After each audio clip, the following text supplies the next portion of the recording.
गुनहगार हैं और आप तो याद रखो, ये हल्दी की रस्म, मेहंदी की रस्म, अगर आप शौहर हैं, घर के जिम्मेदार हैं, अगर आप नहीं रोकते तो आप गुनहगार हैं और आपके मरने के बाद घर के अंदर जो भी रस्में ईजाद की जा रही हैं उसका अजाब मरने के बाद कब्र में ट्रांसफर होता रहेगा।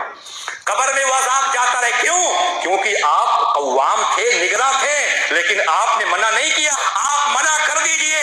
अगर वो औरतें नहीं मानती हैं तो वो औरतें जिम्मेदार हैं। आखिरी हदीस में सुना रहा हूँ, नबी ने फरमाया मन सन्ना फिल इस्लाम सुन्नतन सय्यअतन, कि इंसान अगर कोई रस्म व रवाज को राइज करता है, गलत तरीके को समाज और माशरे के अंदर, हल्दी की रस्म, मेहंदी की रस्म, दूता चुराई की रस्म, दूध पिलाई की रस्म, अगर वो मर जाती है और उसके घर में इस पर अमल होता रहता है तो कब्र में उसका गुनाह जारिया है। एक होता है सदका जारिया, मरने वाला मस्जिद में देगा सदका जारिया है, लेकिन गुनाह छोड़ गया तो क्या होगा? गुनाह जारिया होगा। अल्लाह रब्बुल आलमीन हमें और आपको सुन्नत पर अमल करने की तौफीक अता फरमाए। तो याद रखो, ये हल्दी की रस्म, मेहंदी की रस्म